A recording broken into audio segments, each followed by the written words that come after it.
Sister Fanny. Okay, Brother Ferdy, ano na lang sila, Brad, cater sila. Okay, dito lang sila sa, kaya may ginahintay kami na couple na i-disciple din ni Ma'am Vic dito sa ating kitchen, no? God willing kung makahabol. So dito lang sa Turons, may lesson tayo, Brad, sa office, sa table. So at least pasunod yun, no? Magandang lesson yun. Sige, Brother, Arian, and ito ba yung visitor din natin nung Wednesday? Kanina. Oo, sige. Isama na lang, kasama Sister, Fanny. Okay? So, sama po kayo, Brother Arian, kay Brother Ferdy. Doon lang sa Turons, Brad. And then, isang men, Brad, idalhin niyo yung isang, pulpit stand doon sa kabila, yung isang pulpit. Okay, Brad, alalay kay Brad Ferdy. Sige po. May lesson tayo sa office, Brad, nasa table. Okay, good afternoon. Salamat na this time maka-study naman tayo as continuation sa ating series study about the Word of God. Okay? Shall we all stand? Shall we all stand, please? Okay?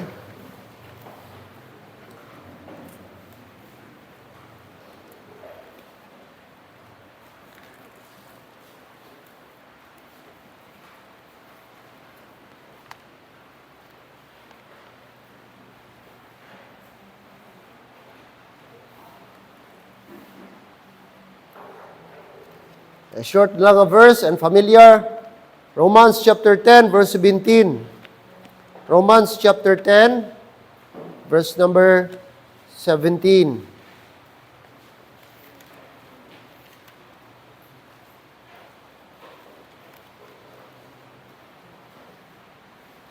Verse 17. Romans chapter 10, verse 17. All together, please go. So then faith cometh by hearing, and hearing by the Word of God. Father, we thank you sa passage of Scripture na aming nabasa that hearing is very important. And by hearing, Lord, ma-develop, mag-increase ang aming knowledge about the Word of God. And help us, Lord, na every time there's a teaching, there is preaching of your Word, we need to be a listener para maintindihan namin yung salita. And Father, thank you that the Bible is the source of faith at ma-develop ang aming faith through your teaching. This afternoon, I pray, bless you kami sa aming pagpatuloy na pag-aaral po ng iyong salita. Nawa ito'y Panginoon, magsilbing gabay, mag-serve, Lord, na mag-improve pa, mag-deeper pa ang aming pagkilala, especially, Lord, ang pagkilala namin sa Scripture, na ma-appreciate namin na napakahalaga, napaka-importante, napakalaki ang papel po ng Word of God sa aming buhay at sa buhay po ng bawat Kristiyano. Maraming salamat po and help us, Lord, na ma-retain ang mga bagay, ang mga learnings namin, ang mga topic every Sunday, Lord, na aming pong natatanggap. Maraming salamat po and we pray that the Holy Spirit will enlighten us this afternoon sa mga bagay naming pag-aaralan. This I pray in Jesus' name, amen. All right, thank you, and please be seated. Now, last Sunday, we talked about, the Bible. The Bible, it is a powerful book, and it needs no man's approval because the Bible itself has the authority. Okay? The book that no man conquer, the Bible, this book, that faithful message from God, never changing, never weakening, standing defiantly as perfect, as authoritative in a word that claims nothing can be perfect and that rebels as taught of any authority. Now, last Sunday, we talked about the power of the Scripture. Okay? The power of the Scripture. There is power in the Scripture. According to Hebrews, chapter number 12. Okay? Hebrews chapter number 12, according to the writer of this book,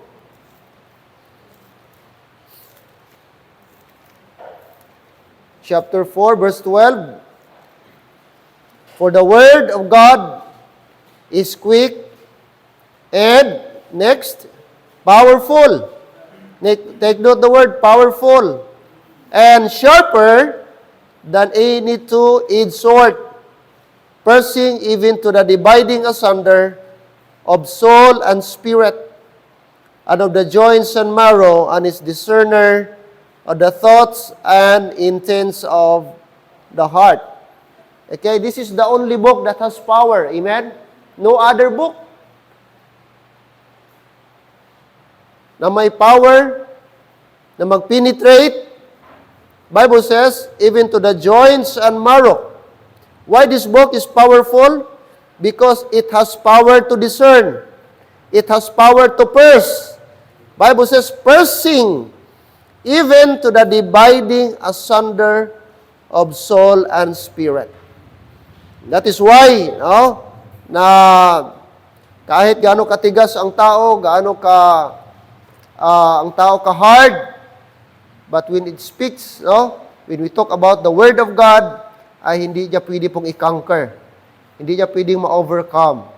Kasi it is the Word of God. Okay?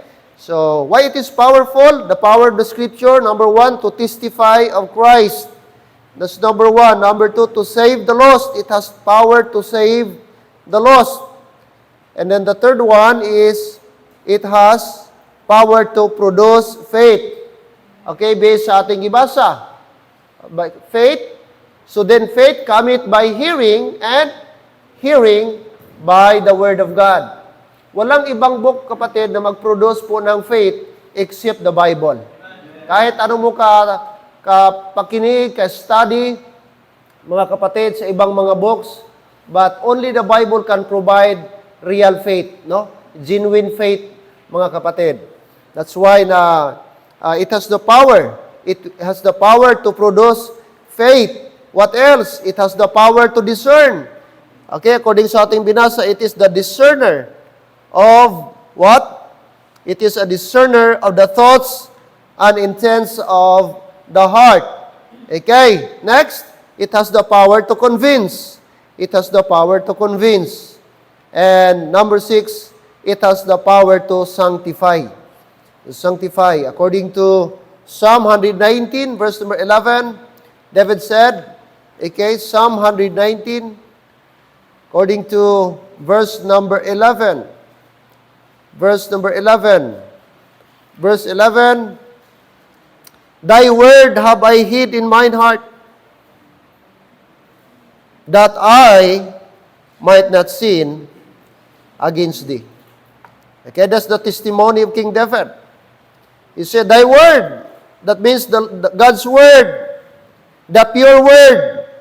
And he said, have I hid in my heart? I keep it in my heart. When we hide the word of God in our heart, the result would be, he said, that I might not sin against thee. I'm not saying you will never commit sin, but it will be listened. Iba yung tao nagbabasa ng Word of God. Kasi magkaroon siya ng awareness sa mali.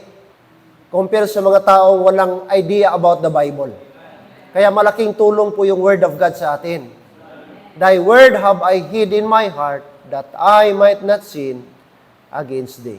Okay? So it has the power, mga kapatid, to sanctify us. To sanctify us. Okay? What else? Number 7, it has the power to teach. Power to teach. The Word of God will teach us what to do and what not to do. Psalm 119, look at verse number 30. Alright, 130. Psalm 119, verse number 130.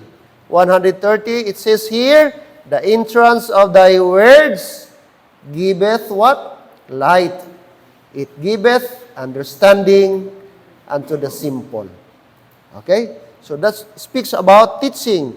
It will teach us. It will guide us. Thy words, the entrance of thy words giveth light and giveth understanding. All right? Okay? Romans chapter 15, verse 4. Romans chapter 15. Romans chapter 15.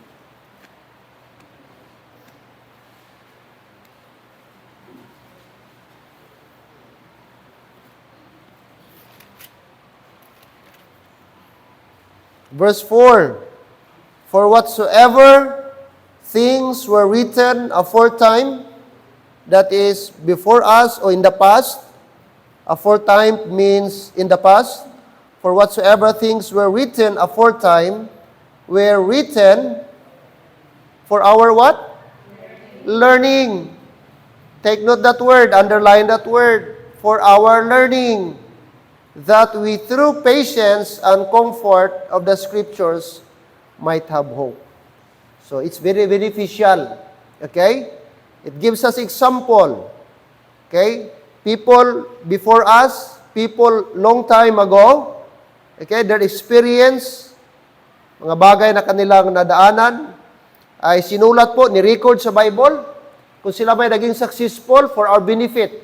Sila may nag-fail, for our benefit pa rin. Para yung kanilang failure, hindi na natin maulit. Amen? Kaya na-record po. Anong failure ni Lot? Anong failure ni Abraham? Anong failure ni Samson? Salamat, meron tayong Bible at gi-record sila. Di man natin sila nakita, di natin naabutan, pero ang history nila, may account mga kapatid, and it is for our learning. Whether good and bad, still learning. Okay? Kaya salamat po na ang Bible is enough. The Bible is complete na nagtuturo sa atin. That's why na dapat magbasa tayo ng Bible para magkaroon tayo ng idea. Okay? Karoon tayo ng idea. Okay? To teach, no? For our learning. Aforetime were written for our learning. Kaya di natin pwedeng sabihin, i-disregard lang ang Bible. Pastor, hindi na natin kailangan yung Old Testament, kay New Testament na tayo. Hindi na natin kailangan yung law, hindi na tayo magbasa ng law. Kasi dispensation of grace na tayo. Mali po. No? Marami tayong matutunan in the past na pwede nating i-apply ngayon sa ating buhay. Amen? Siguro hindi directly sa atin, katulad ng sinabi ng Diyos kay Abraham, Abraham, offer thy son, thy only son, Isaac, na patayin mo or ano mo. Pero ang message doon na meron tayong bagay o katulad, tularan natin si Abraham na huwag nating ipagdamot ang mga bagay na gusto ng Diyos sa ating buhay. Mga bagay na gi-require ni Lord sa ating buhay. I-test ni Lord ang ating faith sa Kanya. So, doon yung message, no? Yun yung learning natin doon. Bakit ganito hindi man siya ginatouch, okay? Alright, what else ating makita? 2 Timothy chapter number 3, very familiar. Always natin binabasa ito. 2 Timothy 3:16. 3:16. 2 Timothy chapter 3, verse number 16.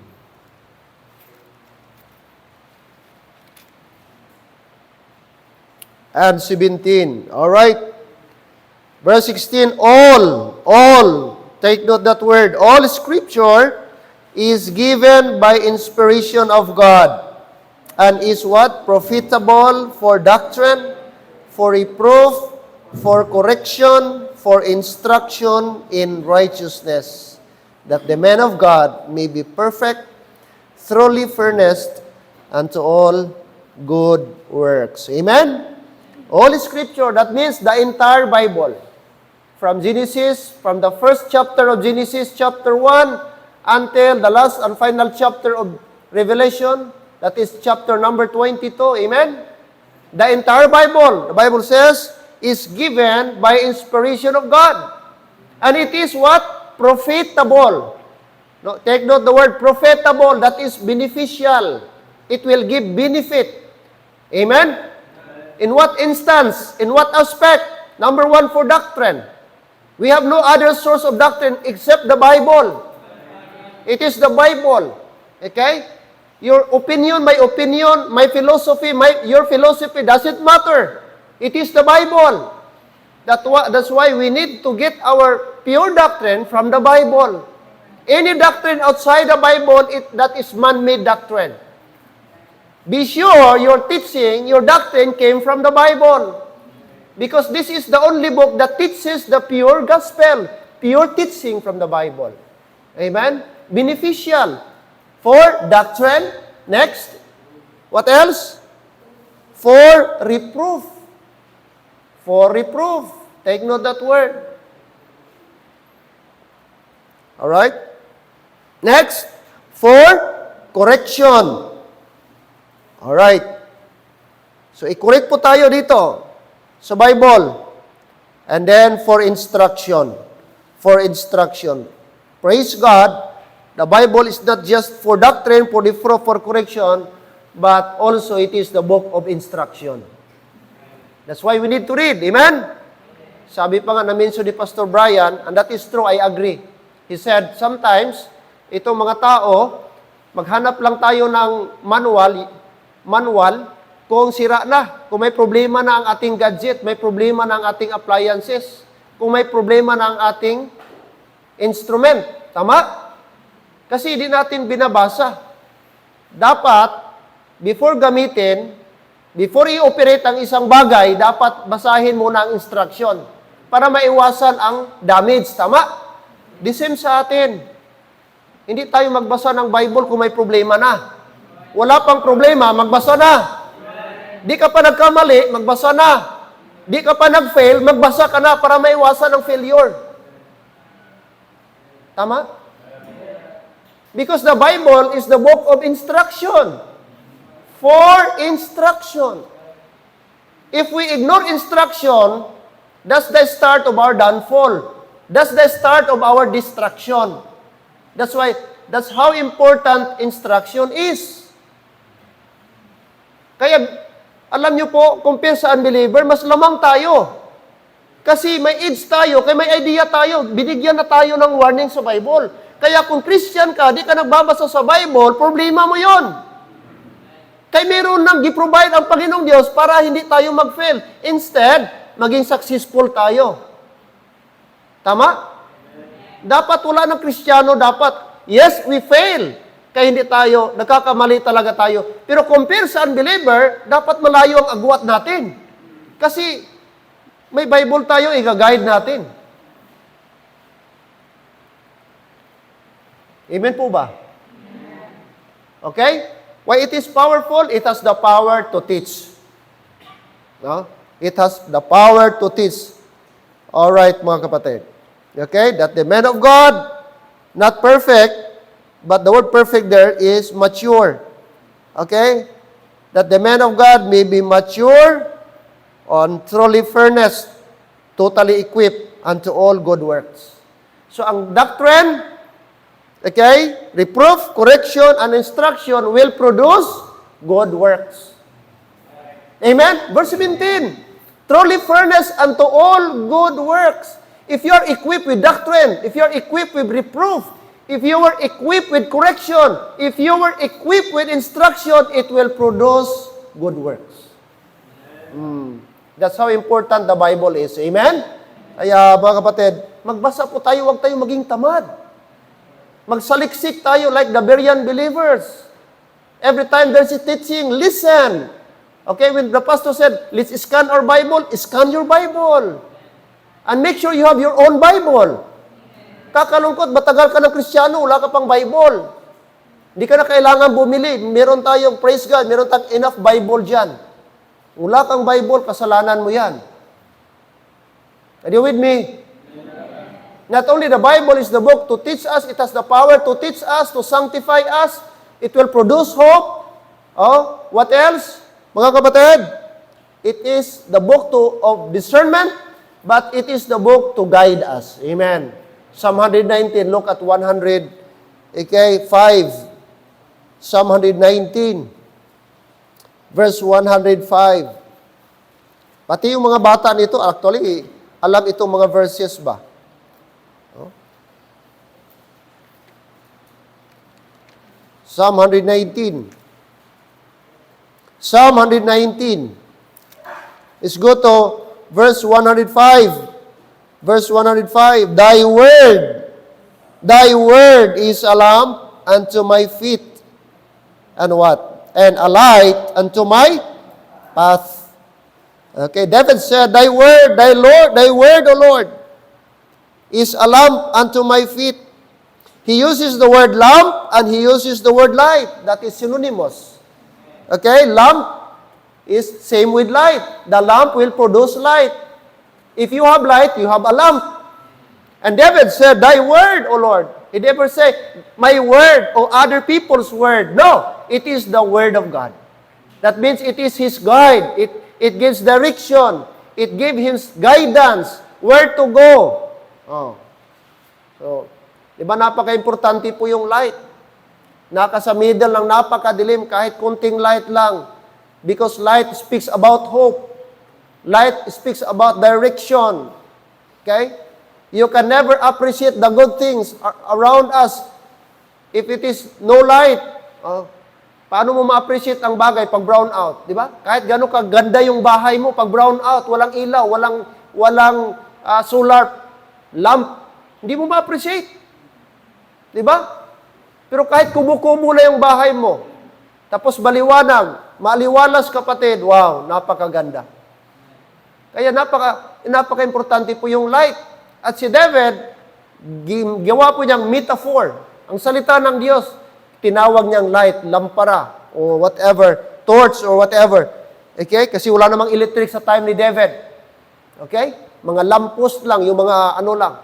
Pero sabi niya, Thy word is a lamp unto my feet and a light unto my path. That's why, magbasa tayo ng Bible always. No? Mag-meditate tayo always. Okay? It will help us a lot, mga kapatid. Okay? Tutulungan tayo. Proverbs 6:23, another passage. Where did we stop last Sunday? To teach, number 7. No, to teach. Number 8 is to guide. Proverbs, chapter number 6, verse 23. Chapter 6, verse 23. Proverbs 6:23. Shall we read please verse 23? Read it go. For the commandment is a lamp, and the law is light, and reproofs of instruction are the way of life. Wow. Ba napakaganda? For the commandment is a lamp. Ang kautusan, ang mga kautusan ng Diyos ay katulad po ng isang lampara. Isang ilaw, at ang kanyang batas, and the law is light, and reproofs of instruction. Merong commandment na mention, merong law na na-mention, at merong na-mention na instruction. Tatlo po yun doon. Nakapaloob, mga kapatid, in this particular verse. David mentioned commandment, David also mentioned the law, and also he mentioned instruction. And these three are the way of life. He considered it the way of life. No? Way of life. Tutulong sa atin, ma-preserve tayo, ma-proteksyonan tayo. Commandment will help us. The law will help us. Kaya sabi ng the law of the Lord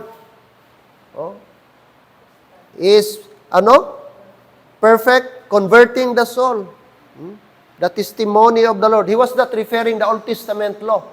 But when David said, when he mentioned the word law, that means the statutes of the Lord, the commandments of the Lord, the instruction of the Lord.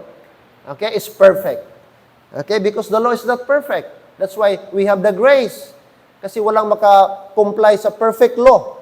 Okay, but David is referring, David, in the book of Psalm, he was referring to the law of the Lord. Alright? To encourage us. Okay, to guide us. So to teach us, number 8, to guide us. What else? The power of the Scripture. Number 9, it has the power to encourage. Amen? It has the power to encourage. Not just, it has the power to teach, to guide, mga kapatid, but also to encourage. 119, verse 49, Psalm 119. Alright, yes, Psalm 119. Psalm 119, verse number 49. Anong sabi dito? Sa verse number 49. Remember the word unto thy servant, upon which thou hast caused me to hope. Amen. Remember the word unto thy servant.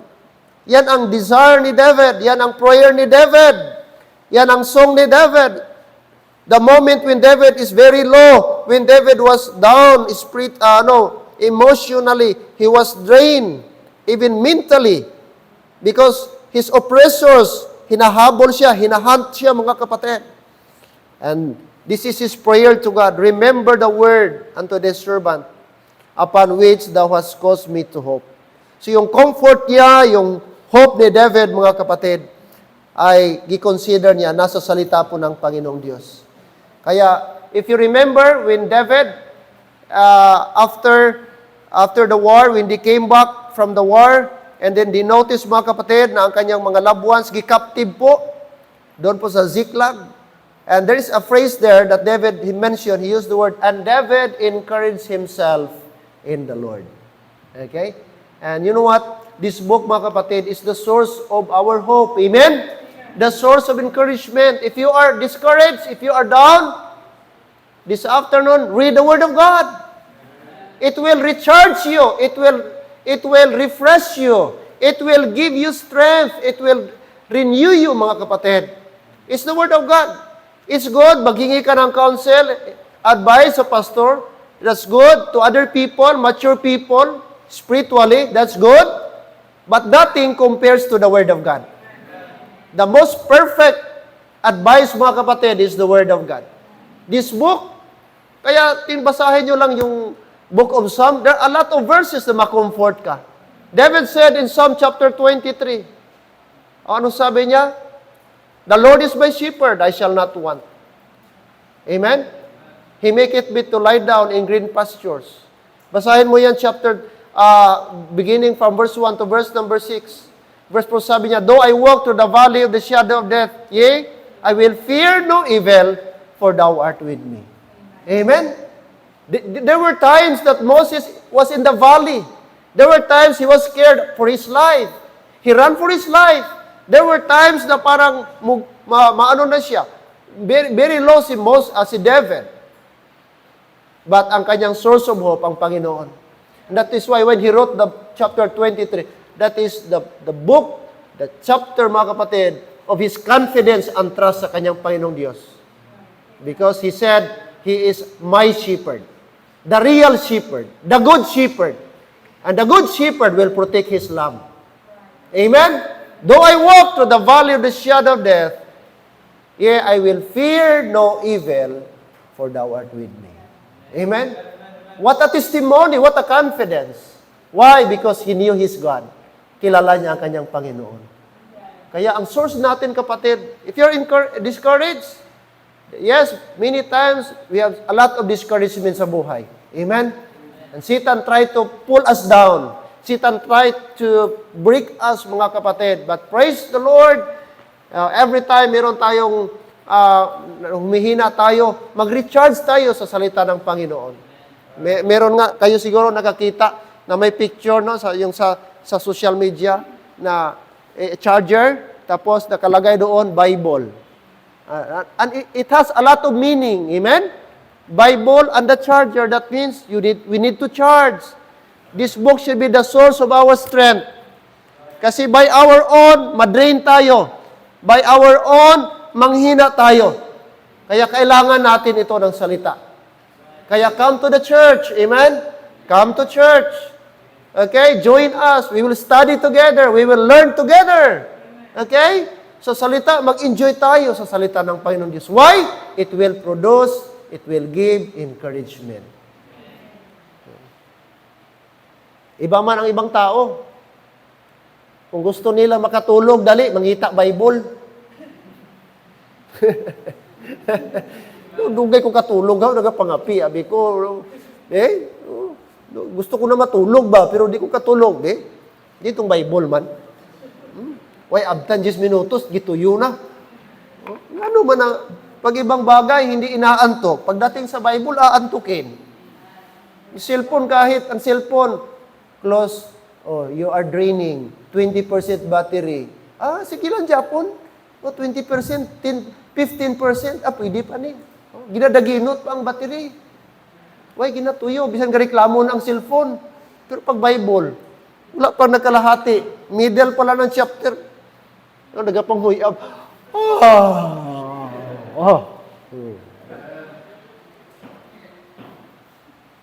Hello? That should not be our attitude. If there is something that we need to be eager, excited, and we need to pour out our time, okay, that should be the Word of God. We need to saturate our mind with the Word of God. Our heart, amen? The precepts of God, the statutes of God. Alam nyo, mga kapatid, dapat ma-inlove tayo sa salita ng Panginoon. No? David said, I love thy word. No? Yeah. Salamat po mga kapatid. Kaya kung may problema ka, huwag ka doon sa alak, huwag ka sa tindahan, hindi ka kung saan-saan, huwag kang huwag sa social media. Don't pour out don't express your emotion, your feeling on social media. Pour out your feeling to the Lord. In prayer and by reading His Word.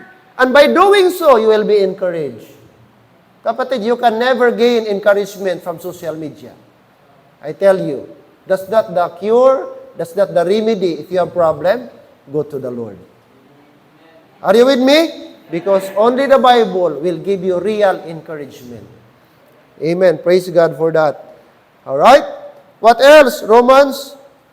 Okay, let's go to Romans chapter 15, verse number 4. Binasa natin ito kanina.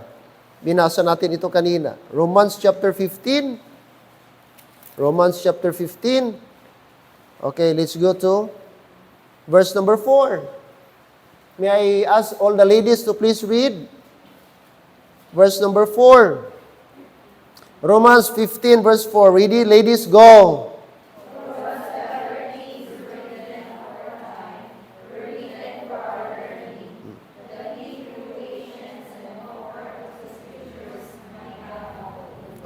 See? Why is it important? Okay? That we need to read the Word of God, not only for our learning, but also it is the source of patience, it is the source of comfort, and it is the source of our hope. Amen? Patience, comfort, okay, of the Scriptures might have hope. Okay? So, ang Scripture will produce patience and comfort. Kaya doon tayo, dito tayo, lalapit, no? Magbasa tayo always ng kanyang salita. Because it will give comfort. Okay? Okay? Underline that word. Comfort. Hindi ka magpa-comfort sa tao. Amen? The real comfort comes from the Lord. Genuine comfort is from the Lord. All right. So encourage, no? To encourage, to teach, to guide, to encourage. And number 10, Acts 20:32, lahat naman ng mga lalaki. Acts chapter 20. Backward lang tayo konti sa Romans chapter number 20. Look at verse number 32. Verse number 32.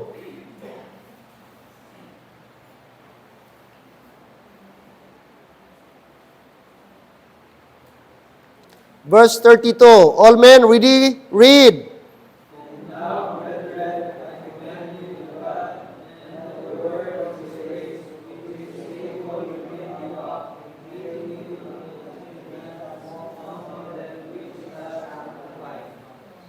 All right, what does it mean?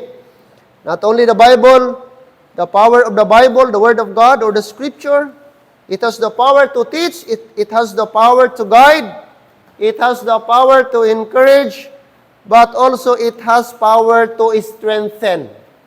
It has the power to strengthen. Amen? Praise God for that. Verse 32, and now, brethren, Luke is saying, I commend you to God and the word of His grace. Notice, the word of His grace, which is able to build you up. Build you up. So the word will build you up, will build us. Okay? That is to guide, to strengthen you. Okay? Ma-build up and to give you an inheritance among all them which are sanctified. So para itong mga kapatid, yung build you up, yun yung, concept, yung idea ba, na para ka naga-gym, no? Parang tao na naga-gym. Ang tao na naga-gym, ano ang resulta? Di ba? Ma-build up yung muscle. Oh. Gusto mo magkaroon ng abs? Oh. Sa mga lalaki, mag-gym, ga-gym sila. Oh. Ka-build up. So, the more siya, maging firm ang muscle.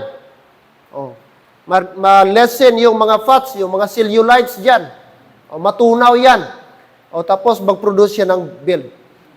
Magliit man siya, pero firm ang kanyang muscle. Compare sa yung tao na hindi ga-build, ga-gym, malaki nga, pero watery.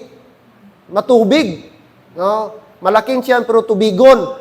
Pero yung tao, payat nga, pero firm. Bakit? Na-build up ang muscle. So, strengthen. Same concept, same idea with the Word of God. Na tayo daw, every time, learn tayo ng Word of God, gina-build up natin ating spiritual muscle. Hello, amen? Para pagdating sa mga kulto, marunong ka, may sagot ka. Pag nilapitan ka ng kibuloy, may marunong ka, may sagot ka. Pag may nag-Bible study sa iyo na saksi o Jehovah or sa Badista, alam mong may sasagot mo. Sasabihin, bakit wala kayong speak in tongues? Bakit di kayo ga-practice ng healing? Nasa Bible man yan. O ikaw na-baptist, hindi mo alam magsagot. O, kami ang tama kasi may healing kami. May kami. O, speak in tongues kami ang spiritual. Kayo, wala na kayo. Oo nga, no? Mali siguro si pastor. Di nagturo sa amin, speak in tongues ba? Kaya, yung pastor ko talaga pambihira yun si pastor. O si pastor pang sinisi mo ngayon. Si pastor pang may kasalanan. Hello, amen? Doon papasok yung rightly dividing the word of truth. Tanong dyan, applicable pa ba yung healing sa atin?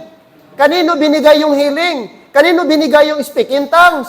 Applicable pa ba sa dispensation of grace ngayon? May command ba si Jesus Christ you observe? At dapat may verse kang alam doon. Amen po ba? Kaya ganun ka-importante kasi araw-araw nasa labas tayo, may mga nakasalamuha tayong mga tao. At kahit papano, may alam tayo. May isasagot tayo sa kanila. Iglesia ni Cristo, they are claiming the only church na makapagligtas, walang iba, Iglesia ni Manalo. O, paano mo yan i-refute? At very proud po sila doon. Ikinalulugod ko, ikinararangal ko na maging kaanib ng Iglesia ni Cristo. O, ngayon, pumunta ngayon. Tapos nagturo ngayon, paano mo i-refute yan ngayon? Kung wala kang Bible reading, di ka nakikinig ng Sunday School, balang araw, Iglesia ni Manalo ka na. Tama? Kasi, tamad kang mag-study ng salita ng Panginoon. Kaya, mga kapatid, sana po ang Christian life natin, balansihin natin. Hindi lang soul winning. Importante ang soul winning, matuto tayo sa soul winning. Importante ang giving. Kailangan din natin matuto tayo sa giving. Pero dapat hindi lang daw nakalimit. Marami pang bagay na dapat nating alamin. Lalo na sa doctrinal stand natin. Teaching about doctrine. Amen?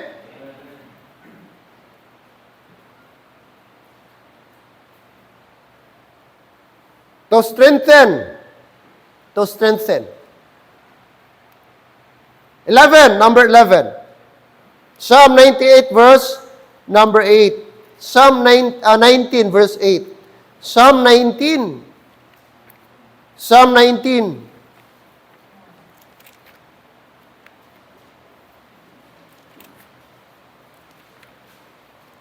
Psalm 19. Look at verse number 8.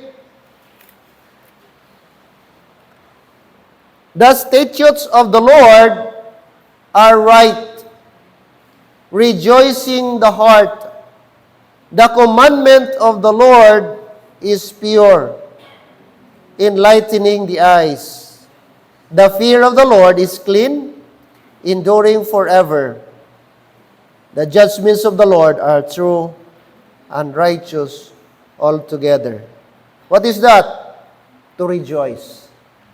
Another power of the Scripture, not just to encourage us, to strengthen us, but also to rejoice. Amen? Wow. Verse 8, the statutes of the Lord are right, rejoicing the heart. Rejoicing the heart. Alam niyo mga kapatid, pag namnamin mo ang salita ng Diyos, intindihin mo, mag-enjoy ka, no? Happy ka. Lalo na pag may mga verses tayo na, sana yung i-memorize ninyo ng mga verses. Sana hindi lang yun compliance. Hello? Hindi lang dahil, na-memorize kasi. Oh. Sabi ng Ecclesiastes, yung memorize. Okay? Whatsoever thy hand find it to do, do it with thy might. Because there is no what? There is no work.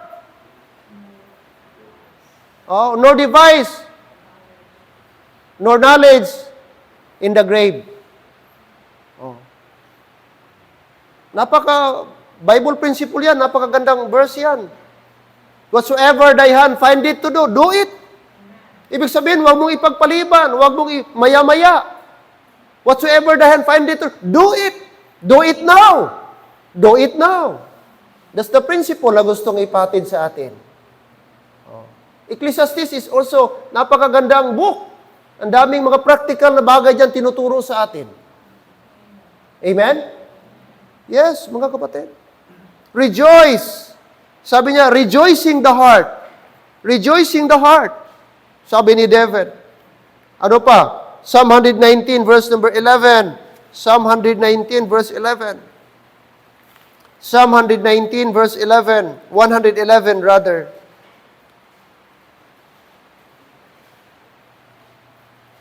Psalm 119 verse 111. Thy testimonies have I taken as an heritage forever, for they are the rejoicing of my heart. Wow.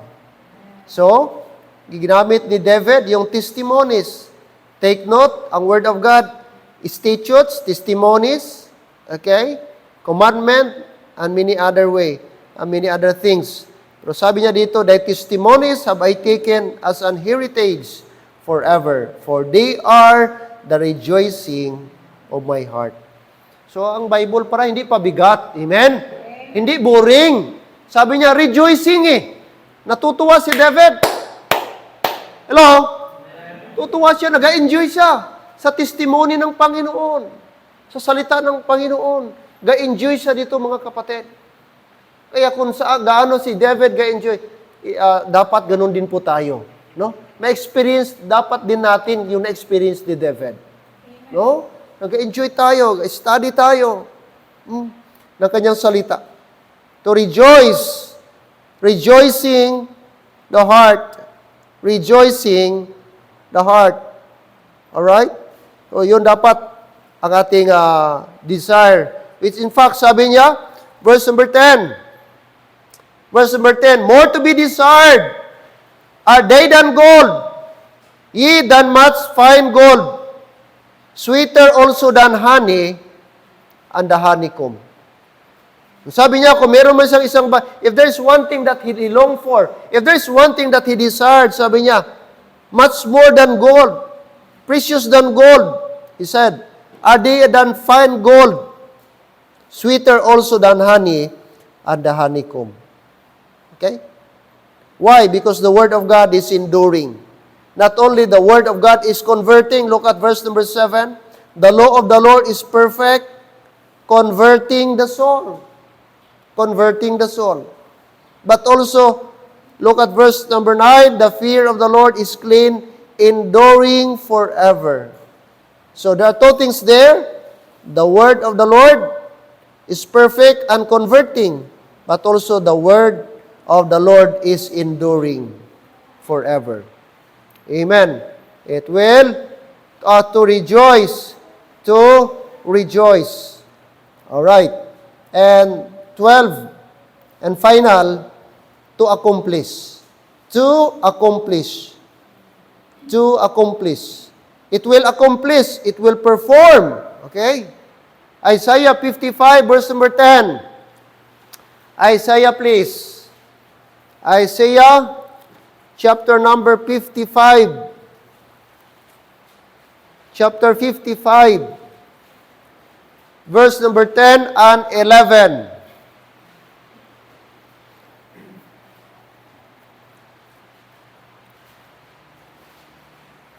Isaiah 55, verse 10 and 11. Ready, go. For as the rain cometh down, and the snow from heaven, and returneth not thither, but watereth the earth, and maketh it bring forth and bud, that it may give seed to the sower, and bread to the eater.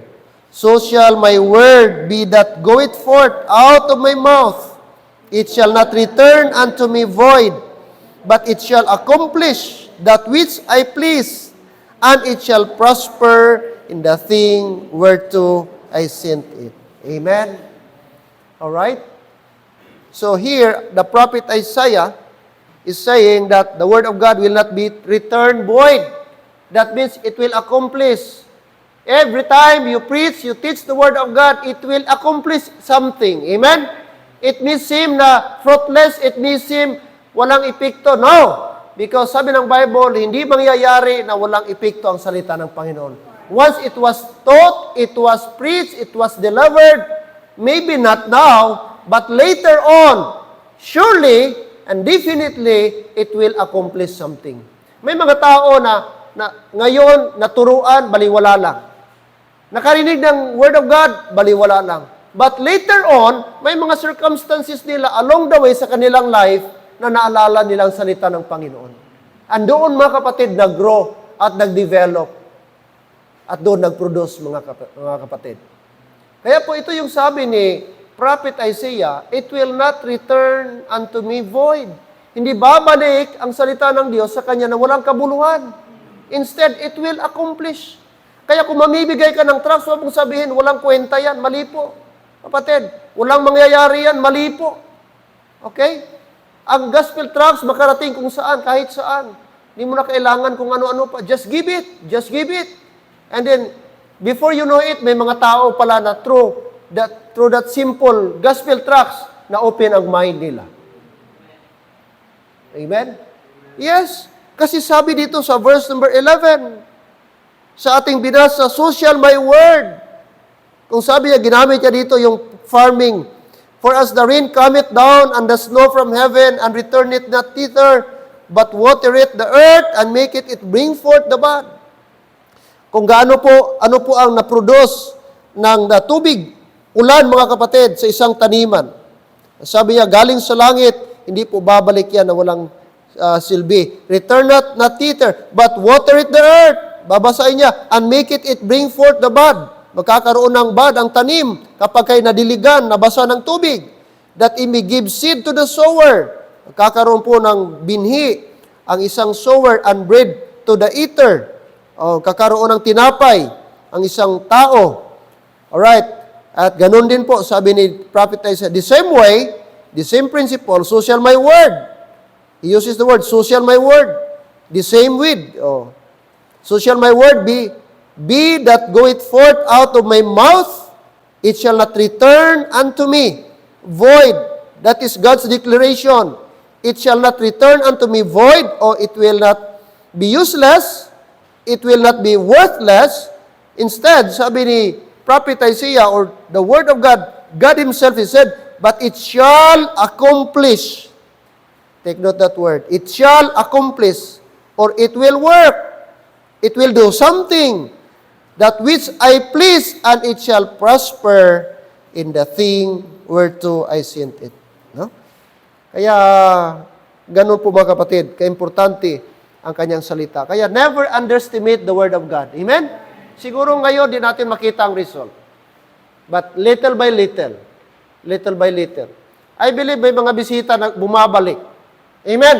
Kasi pag wala silang nakita at na-learn dito, I don't think so, nababalik yan. Bumabalik yan kasi may narinig sila. May nakita silang something. May narinig silang truth. Amen? And that truth came from the Word of God. Kaya kung salita lang tayo dito ng salita sa sarili natin, I don't think so lahat tayo maboboard dito. But salamat, we have the Bible, the complete Word of God, the preserved, the perfect Word of God, na reliable and credible. It will not return unto me void. Promise yan ng Panginoon na hindi babalik sa Kanya na walang kabuluhan ang Kanyang salita. Kaya mag-share tayo, share lang. Who knows, later on pala, mag-produce yun ng bunga. Not now, maybe, but maybe next month, next year, next year. O may mga tao na ganun. Hindi ka agad maka-adapt, hindi ka agad maka-relate, but later on, nangusap ang salita ng Panginoon. May impact sa kanila, little by little, ang salita ng Panginoon. Amen. Oo. So, mga kapatid, magtiyaga tayo, patuloy tayo. 1 Thessalonians 2:13. 1 Thessalonians chapter 2, verse number 13.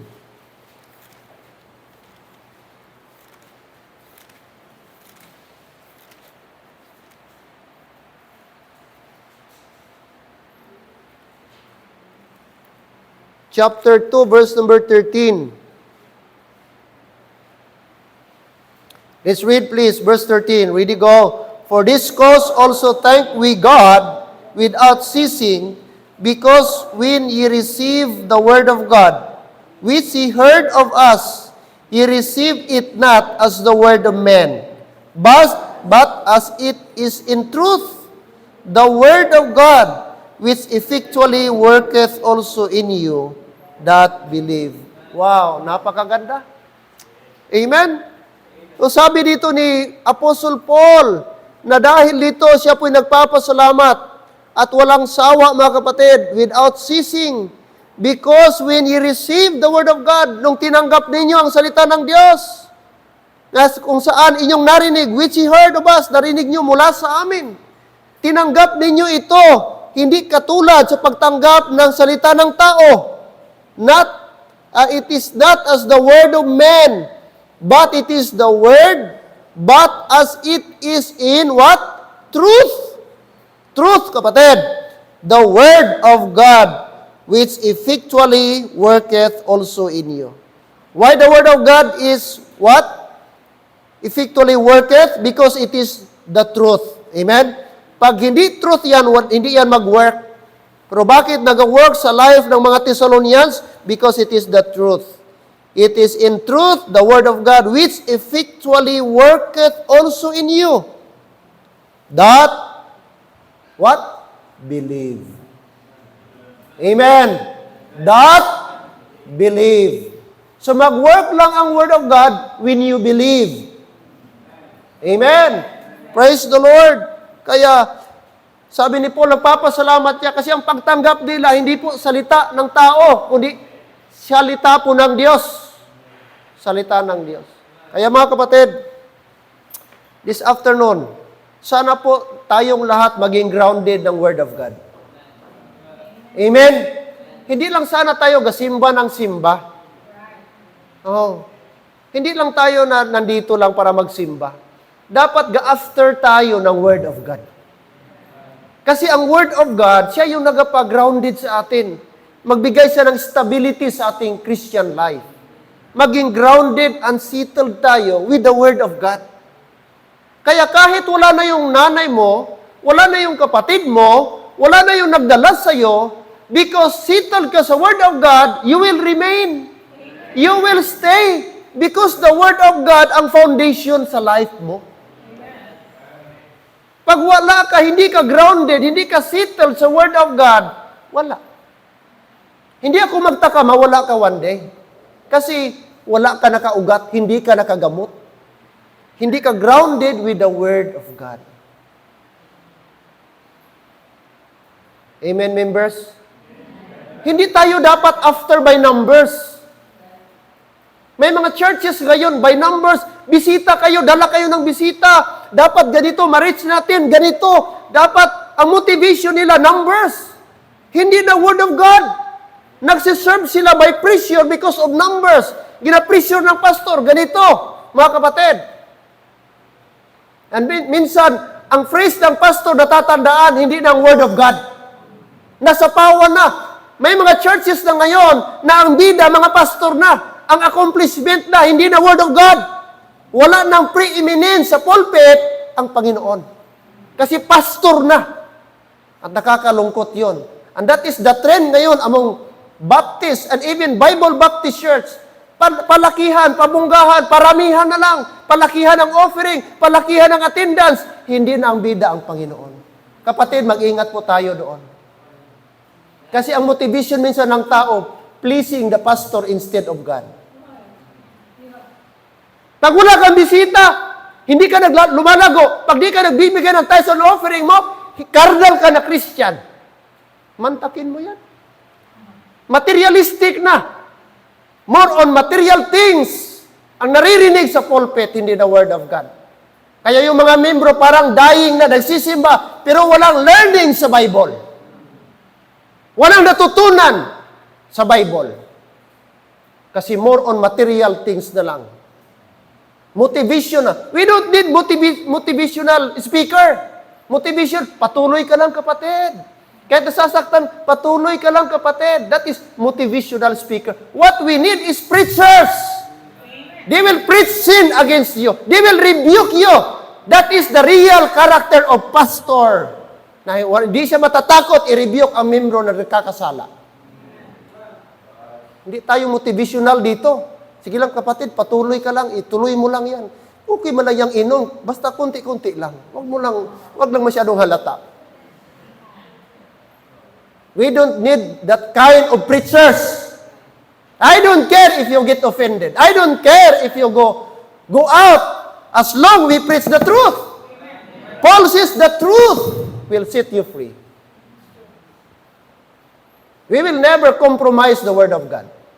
I don't care kung kunti tayo. I don't care. Wala tayo gaparamihan dito. Hindi yan ang ating after. We are after the holiness of God. The Christ-like character, mga kapatid. Na kahit kunti tayo, pero ang ating buhay, kaya-aya sa Panginoong Diyos. Anuhin mo yung maraming mga membro. Pero ang buhay naman sa labas, di mo maintindihan. Parang hindi Kristiyano.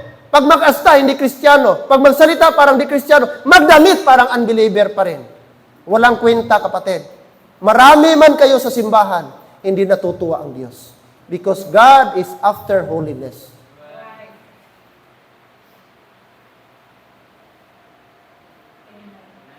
Amen. Dapat sa 20 years, kilala na ninyo yung pastor ninyo. Yung membro dito, 15 years, 10 years, dapat kilala na ninyo ako. Amen?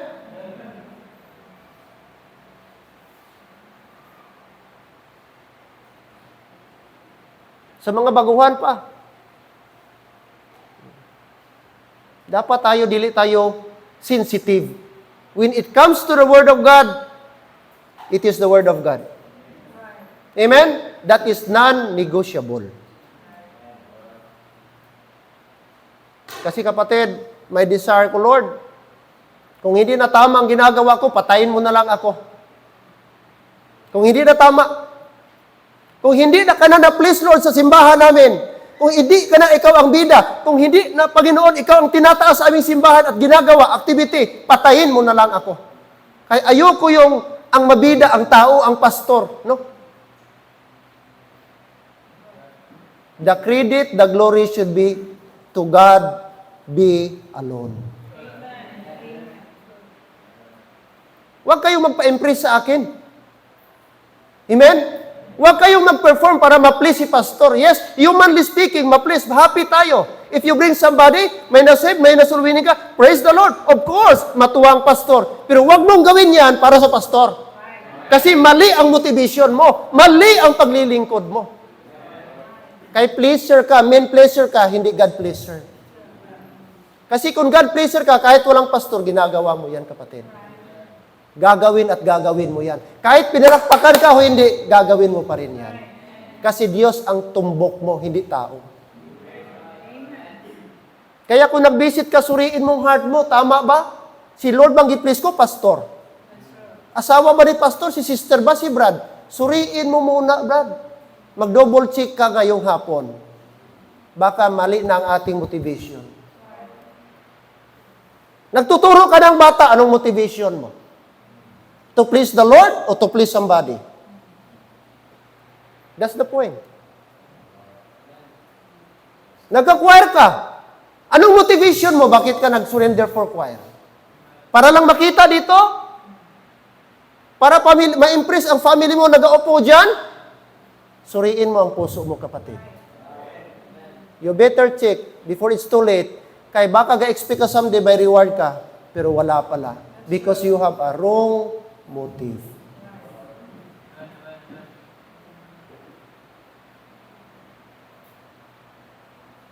Amen. I hope the Word of God is enough, kapatid. Amen? Mag-remind sa atin and mag-encourage sa atin. Praise God, we have 12. Amen? If I'm not wrong, we have 12. The power of Scripture, let me narrate again. To testify of Christ, that's the first. To save the lost. Third, it has the power to produce faith. Number 4, it has the power to discern. Fifth, it has the power to convince. Sixth, it has the power to sanctify. 7, it has the power to teach. 8, it has the power to guide. 9, power to encourage. Number 10, power to strengthen. 11, power to rejoice. And final and last, number 12, power to accomplish. Amen? I hope this blessed truth, mga kapatid, karoon tayo idea. Amen? Encourage tayo that the Word of God, nothing compares. It is a superior book. Walang pwedeng hihigit sa salita ng Panginoon. Because it is God's Word. Amen? Every head bow, every eye closed, shall we pray? Father, we thank you for this afternoon. We thank you for your Word. We thank you, Lord, that we have the Bible. And the Bible has the answer for all our problems.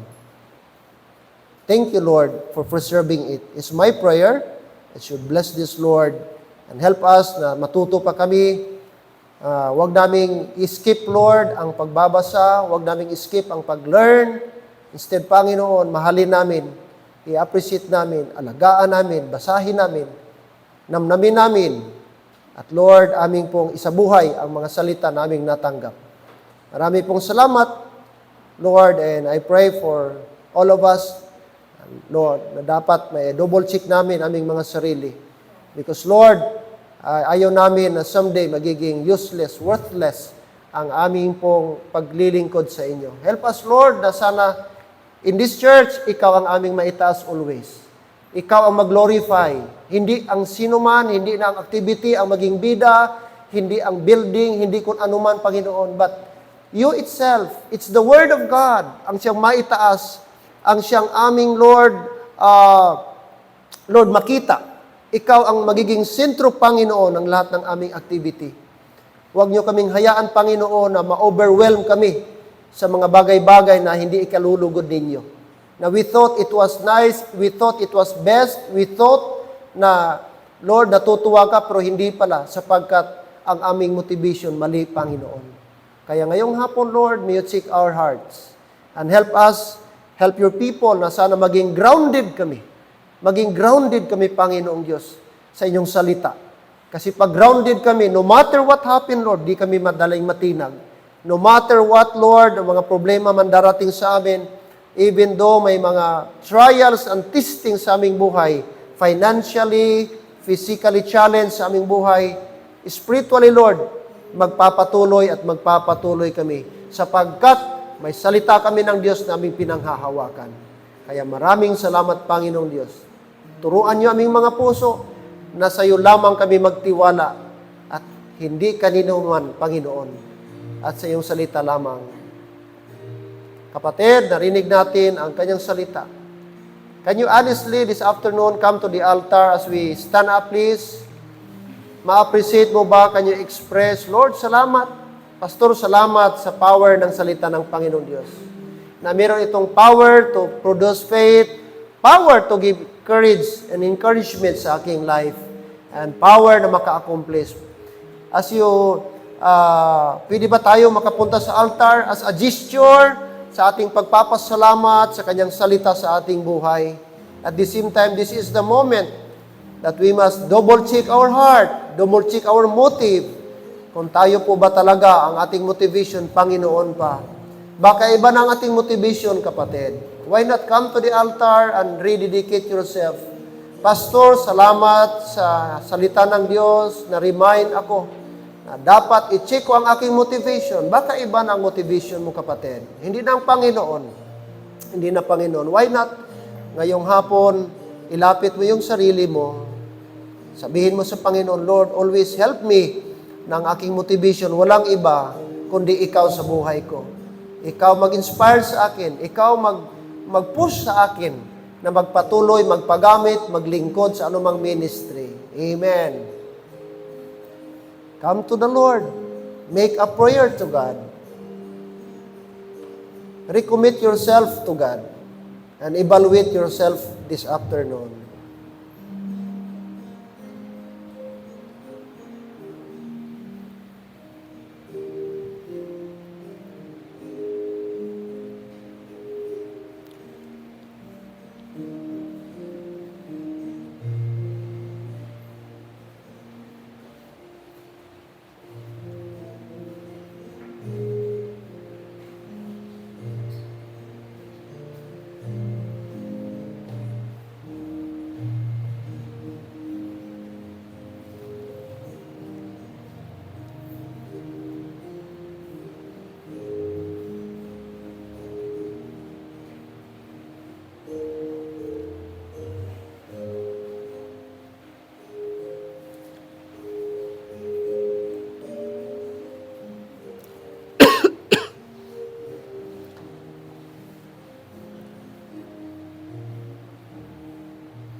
Our gracious and loving God, thank you.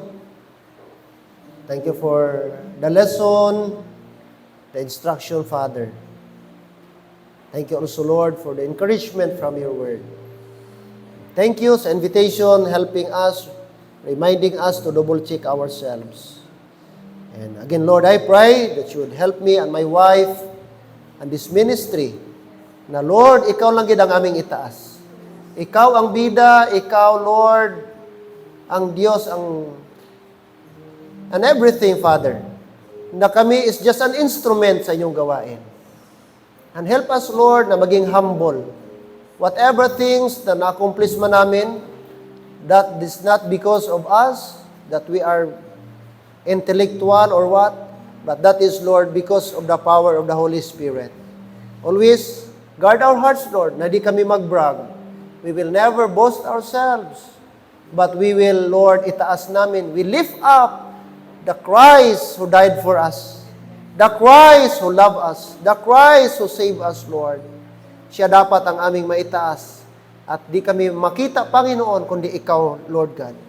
Maraming salamat po. Continue to work out your purposes and plan and will in this church through the lives of your people and also through your servant. Thank you so much. We love you, Lord. We praise you for what you have done to us.